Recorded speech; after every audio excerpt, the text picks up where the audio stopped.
It was still dark outside when Alexandria Ocasio-Cortez rolled over in bed, reached for her phone, and unlocked the screen.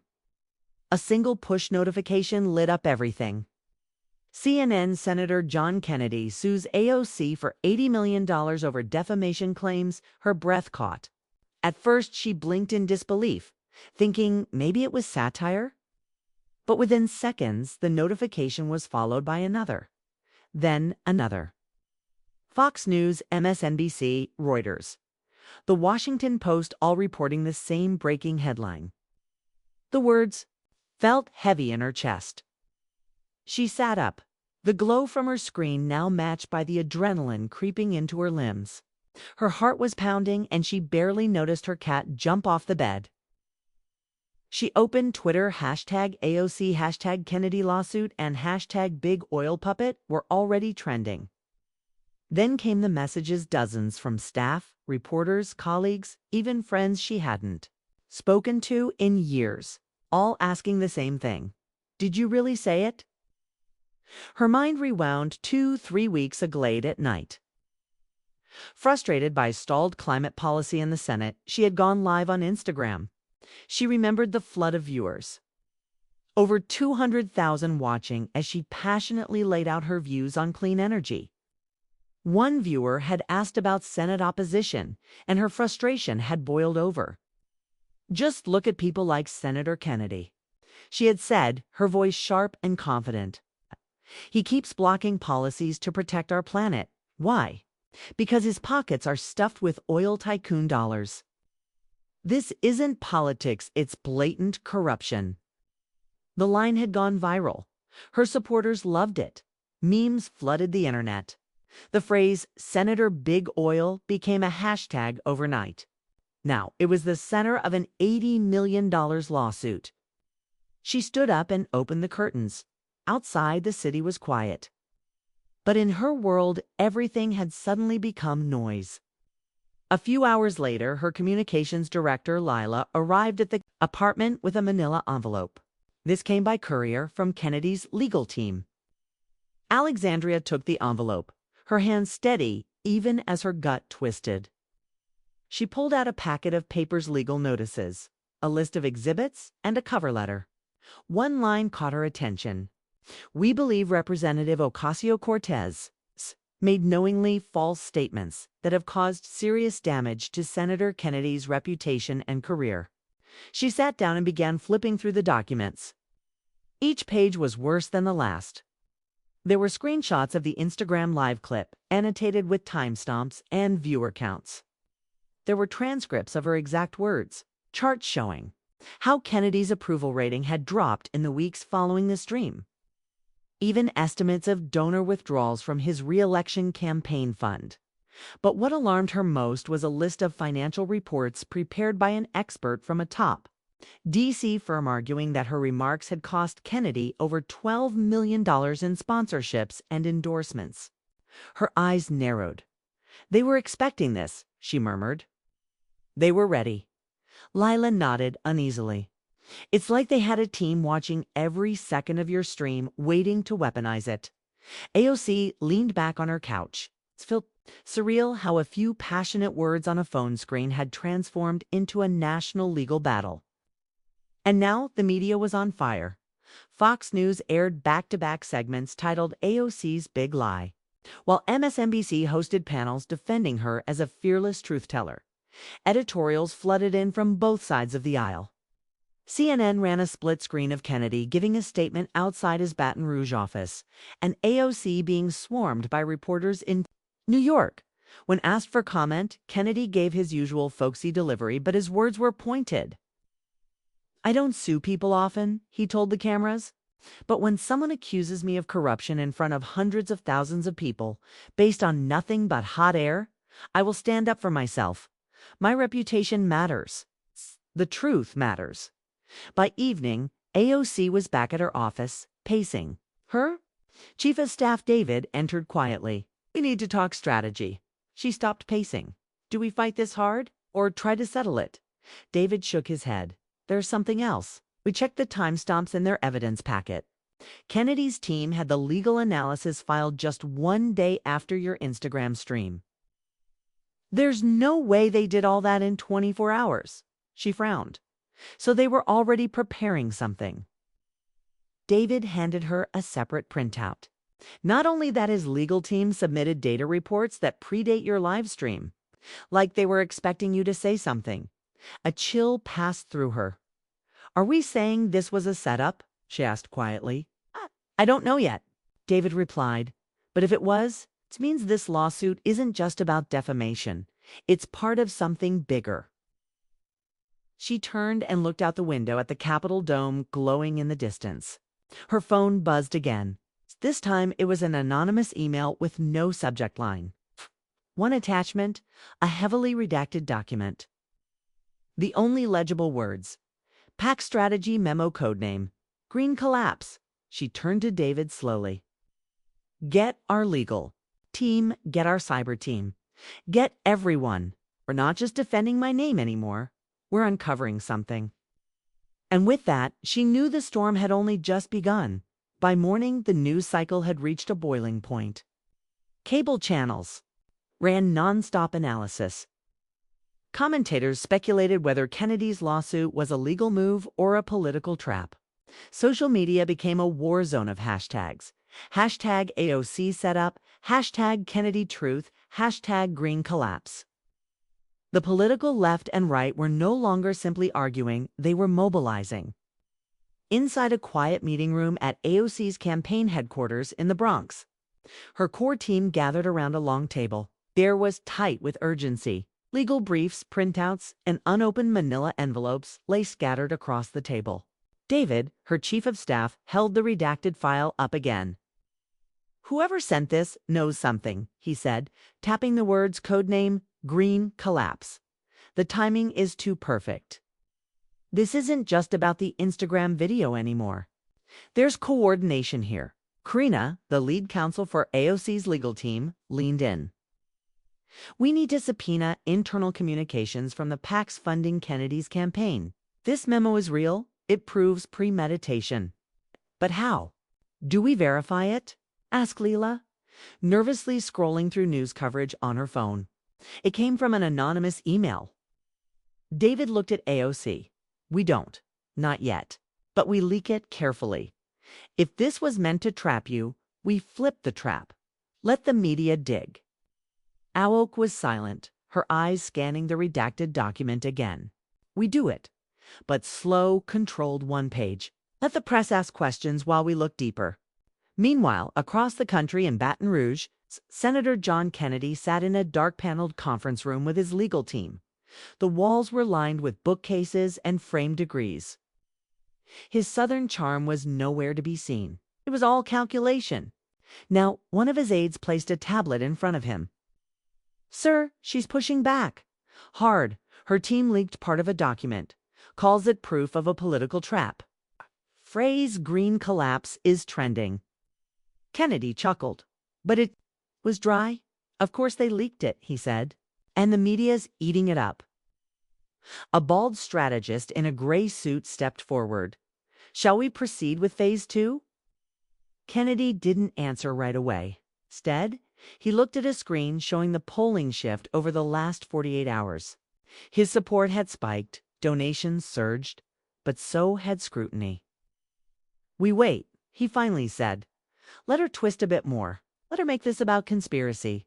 The more noise she makes, the more we frame her as unhinged. Back in New York, AOC's team got a breakthrough. Her tech advisor, Sonia, brilliant young analyst fresh from MIT, managed to trace the metadata from the redacted document. The file hadn't come from a personal email.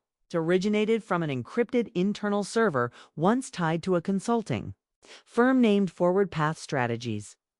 David's jaw clenched. That's Kennedy's 2020 media firm. They were accused of running coordinated influence campaigns, quietly settled last year. AOC narrowed her eyes. So someone inside his own house is leaking. Does that mean someone's scared or angry? Karina looked up from her laptop. Or both. I just confirmed something else. The law firm that drafted the defamation complaint also works with two oil-funded PACs, both of which have been under investigation for campaign finance irregularities. The room went still. David muttered under his breath. So the whole thing is built on tainted money. AOC leaned forward. Then it's not about $80 million. It's about silencing climate reform. They want to make an example out of me. Use this to chill everyone else into silence. Karina nodded. If we go public with this PAC connection, it'll hit like a sledgehammer. But we need one more link, AOC said. Something that connects Kennedy himself, not just his donors or firms, his fingerprints. That afternoon, as the internet buzzed and headlines shouted louder than ever, an encrypted message appeared on Sonia's secure terminal. It came from an account labeled simply atlasnode_17. The message was short. You're looking for the wrong memo. Try folder C47 in the forward path archive. Password, Mendoza 2020. Attached was a Data Kia digital breadcrumb. Sonia stared at the screen. Whoever this is, they just gave us a map. Lila looked nervous. Is it safe? Sonia cracked a smile. Nothing safe. But this might be true. Within minutes, they decrypted the archive. Inside folder C47 was a memo written 8 months before AOC's live stream. It detailed a media strategy labeled Target. AOC Phase 1, Discredit. Phase 2, Litigate. The file listed the precise phrasing they hoped she'd use during a public outburst, including puppet for billionaires and big oil. Below that, monitor all live streams and record escalations. Pair legal response packet in advance. AOC sat alone in her apartment that night, staring out at the New York skyline. Her phone buzzed constantly, texts from allies, calls from news networks, notifications from supporters flooding her inbox. But she didn't move. She was still, thinking about the memo they had found. The one from Kennedy's team that read like a script of her own words. They had planned this. They'd planned her. Her hands gripped the edge of the kitchen counter. Not from fear, but from the steady rise of fury. She had been played like a character in someone else's movie. But now she had the script. And she had a choice. Retreat quietly or rewrite the ending by morning. She had made her decision. On the steps of Capitol Hill, cameras lined up before a hastily assembled podium. The press had been warned that AOC would speak, and whispers filled the air. Was she apologizing, settling, quitting? Instead, AOC walked out in a sharp black suit, no flashy colors, no staged drama, just presence.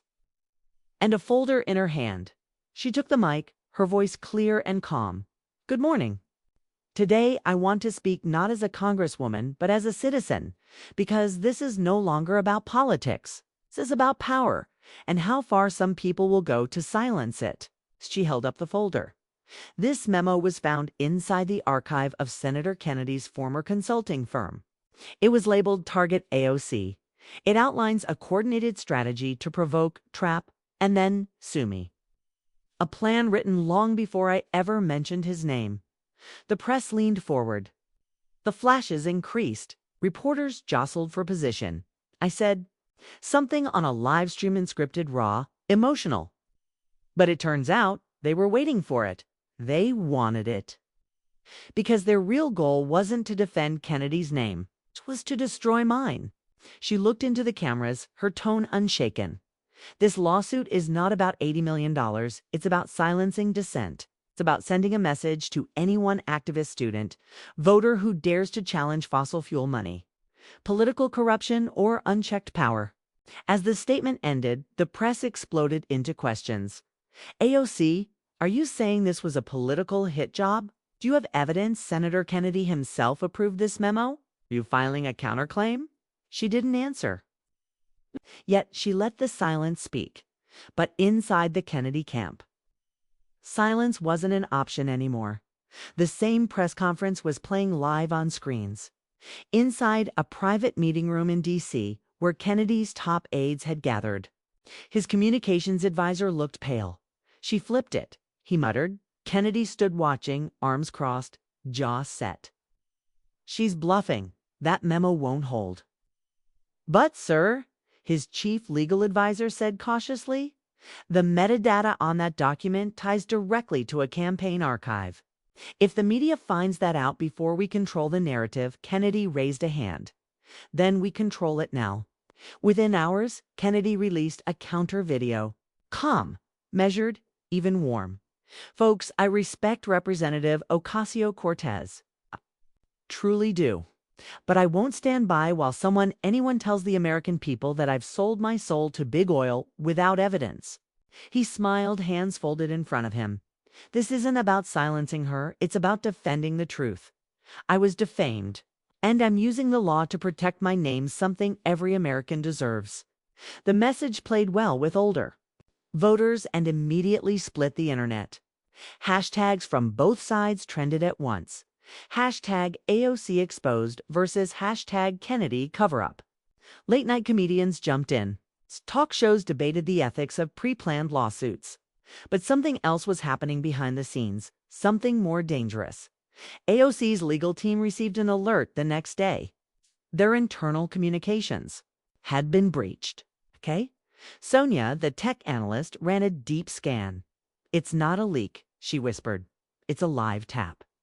Karina froze. Someone's listening in. Not someone, Sonia said. Multiple nodes. Government-level surveillance protocols. This is bigger than Kennedy. That night, in a closed-door strategy session, AOC asked one question. Why would someone spy on us? David answered with a single sentence. Because we got too close. To the real story? Karina placed two files on the table. One was the Kennedy lawsuit. The other, a newly uncovered donor chain that linked Kennedy's top super, PAC, to a private intelligence contractor in Virginia. It's not just about fossil fuel money anymore, Karina said. This contractor runs influence campaigns overseas. It trains legal teams on weaponized lawsuits. It plants stories in media, okay? And it has one quiet investor, Project Sequoia Holdings. AOC raised an eyebrow. And who funds that? David opened the final page. 6 board members, he said. 4 of them tied to domestic energy lobbies. One of them, retired Senator Mitchell Gaines. A beat of silence followed. Gaines had vanished from politics after a corruption scandal a decade ago. No charges had ever stuck. Now, it seemed, he was back. It's just hidden. AOC looked out the window at the Capitol dome.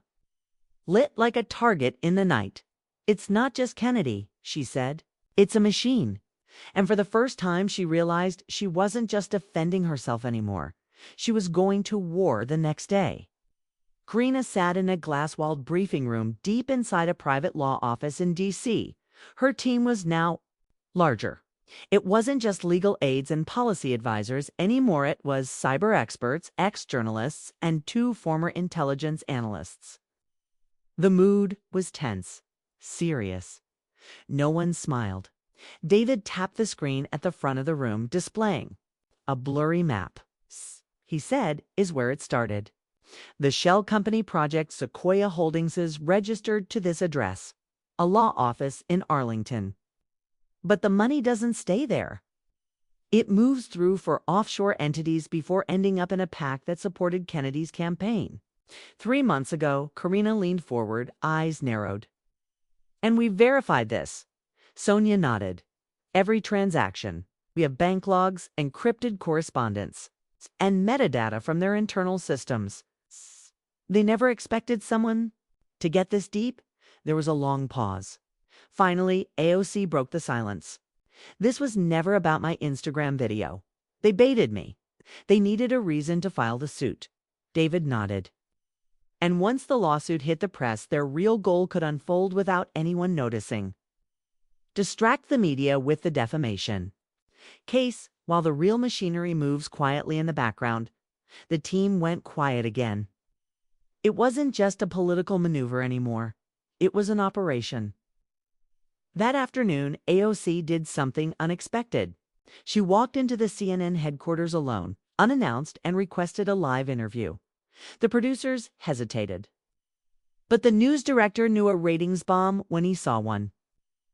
Within the hour, she was live one-on-one with veteran anchor Dana Rhodes. Congresswoman Ocasio-Cortez, Dana began, thank you for being here. Many are saying your counter-response to Senator Kennedy's lawsuit is unprecedented. But you're now accusing him of being part of something much larger. Can you explain?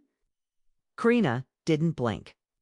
Dana, we're not talking about political disagreements anymore. We're talking about coordinated financial warfare. Shadow PACs, offshore funding, corporate networks designed to manipulate the law and silence opposition. Dana raised an eyebrow. You're saying there's a conspiracy to destroy you. Karina looked into the camera, not flinching. No? I'm saying I got in the way of a very expensive plan. And now they want me gone. The segment exploded online. By midnight, #exposed the machine was trending on Twitter, TikTok, and Want.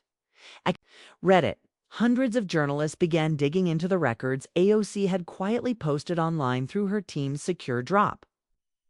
Podcasts went live. International outlets like BBC and Al Jazeera picked up the story. Suddenly, the lawsuit was no longer the center of attention. The system behind it was, but Kennedy wasn't staying quiet. In a private suite at the Haya Dums Hotel, he met with his inner circle. His voice was calm, but the edge beneath it was sharp. They're trying to spin the narrative, he said, and we're letting them. It's campaign advisor, a man named Corbin, cleared his throat. We should go after her leaks, discredit the documents. Push a legal angle, say she violated confidentiality laws by exposing offshore records. Kennedy shook his head. No, that'll make us look guilty. He walked slowly to the window, overlooking the White House. She's bold, but she's also impulsive. If we apply the right kind of pressure, she'll slip. We just need to be patient. That night, AOC received a message on her encrypted line. They're watching your sister. She froze. Her younger sister, Gabriella, was a college student, completely apolitical, far from DC, and totally unaware of what was unfolding. Karina's mind raced. How did they know where she was? She called Sonia immediately. Track any activity around Gabriella's phone? If there's a ping from an unrecognized device, I want to know. Sonia didn't hesitate on it. Moments later, Karina called Gabriella directly. Hey, are you okay? Yeah, her sister said sleepily. Why? What's wrong? Just ... stay in your dorm tonight, okay? Don't go out. I'll explain everything later. Karina, what's going on? But she didn't answer. She couldn't, not yet. In the following days, 2 more warnings arrived, one to her staffer's home mailbox, another to her mother's voicemail. No names, just veiled messages. But the meaning was clear. Back off, or this gets personal. Karina sat in her office, lights off, staring at a photo of her family taken the night she won her first election. So much had changed since then. One thing hadn't. She didn't back down. She never had. And she wasn't about to start now. At 6 a.m. the next morning, Karina filed her own motion counterclaim, not for defamation, but for malicious prosecution and conspiracy to suppress a public official. The courthouse was surrounded by media vans when Karina Ocasio-Cortez arrived that morning. Reporters were already jostling for position behind barricades. Helicopters circled above, broadcasting the moment live. AOC.com, in a beige blazer, stepped out of the car, eyes straight ahead, flanked by her legal counsel and 2 aides. The counterclaim she filed hours earlier had sent shockwaves across Washington. Not only was she defending herself, she was now the aggressor. And her claim wasn't just about being wronged. It accused Kennedy and unknown co-conspirators of organizing a covert campaign to destroy a public official using the justice system as a weapon. Inside, Senator Kennedy was already seated, expression unreadable.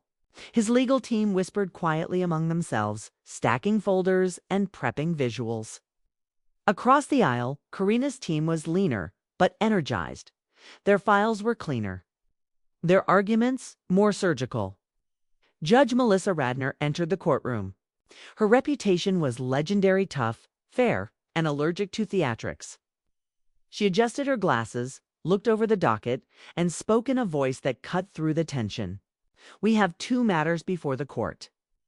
One is Senator Kennedy's defamation suit. The second is Representative Ocasio-Cortez's counterclaim alleging coordinated political suppression. These proceedings will be treated with the seriousness they demand. The gallery was packed with journalists, political aides, even foreign diplomats observing in silence. This wasn't just a lawsuit anymore. It had become a battlefield for the soul of American politics. The courtroom dimmed slightly as screens were brought to life. Karina's lead attorney, Marcus Lane, stood up first. Your Honor, we intend to show that this defamation suit was filed with knowledge of its falsehood. Not just that, but that. It was weaponized as part of a multi-step operation designed to derail Congresswoman Ocasio-Cortez's influence ahead of key legislation. He clicked to the first exhibit. An internal email from a PAC director to a senior strategist read, "Make her bleed in court. She's weak when cornered. Kennedy will go for the jugular. Delay the Green Deal votes until she's buried." Gasps rippled across the gallery. Kennedy's lawyers objected immediately, but Judge Radner allowed it. Decide what's admissible, she said firmly. Then, Marcus turned to a digital diagram money trails leading from a Cayman Islands account to domestic advocacy groups who, coincidentally, began running ads against AOC within days of the lawsuit announcement.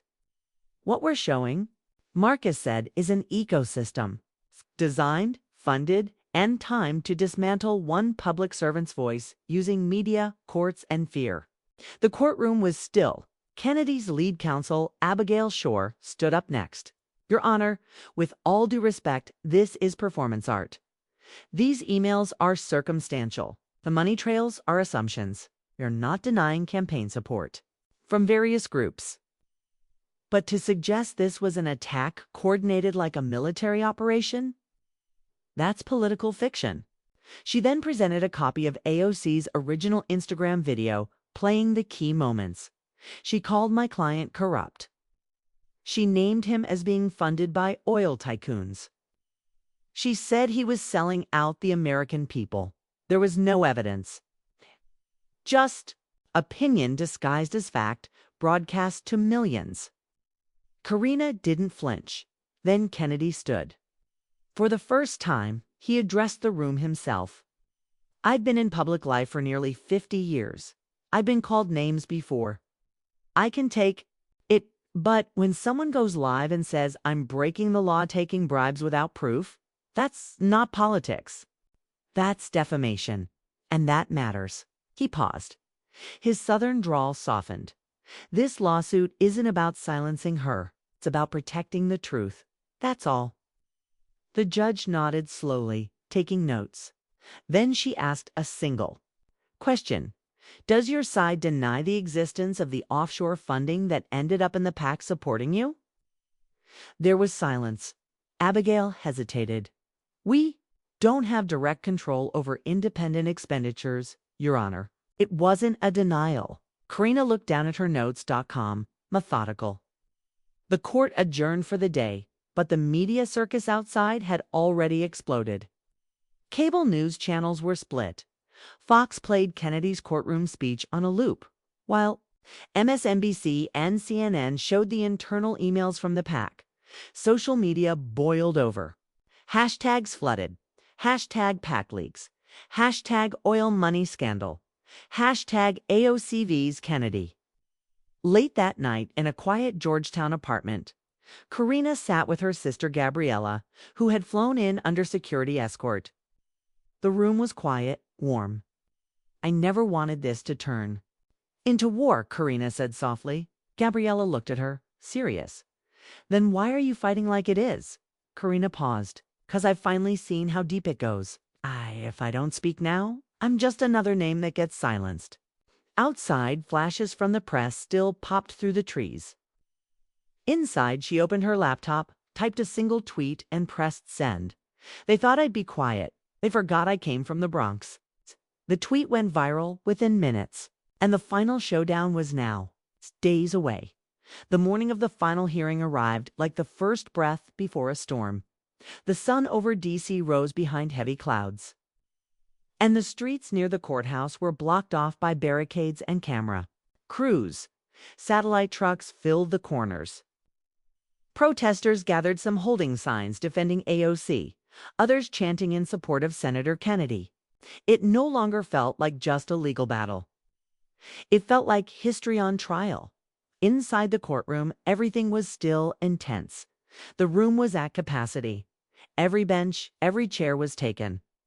Even the gallery had a long waiting list of senators, lawyers, activists, and foreign observers at 10 a.m. sharp. Judge Radner entered. "All rise," the bailiff called, his voice loud and clear. The judge took her seat. She didn't look left or right. "Just forward today," she began. "Both parties will present final statements before this court considers the merits of the case and decides what justice demands. This court is not a battlefield for ideology. It is a sanctuary for truth." Kennedy's legal team moved first.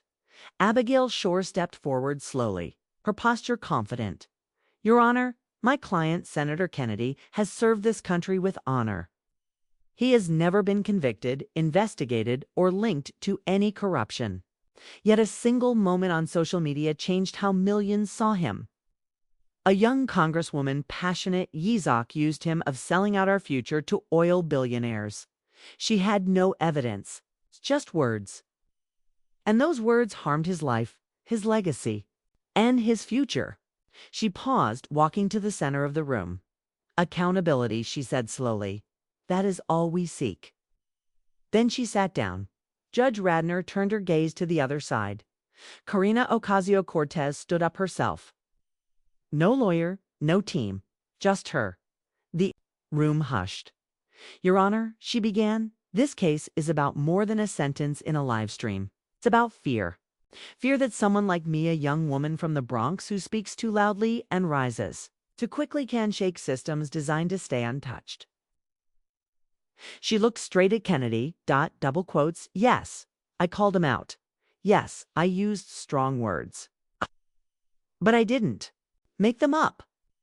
The evidence in this court, the email trails, the packed documents, the offshore accounts, they point to a system, a machine, and he's at the center of it." She walked forward slowly. "This lawsuit isn't about protecting his name. It's about punishing my voice." Then she took a USB from her blazer and held it up. "This contains new evidence. A voice recording between a known lobbyist and an unnamed senator's aide discussing the strategy to crush AOC's career by dragging her through court until she's broke or broken. The voice has not been identified yet, but metadata confirms it was recorded 1 month before the lawsuit was filed." Gasps filled the courtroom. Abigail stood immediately. "Objection. This evidence was not submitted during discovery."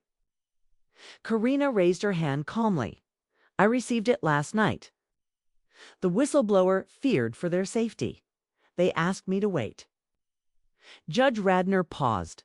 "This is highly irregular," she said, "but so is the seriousness of this case.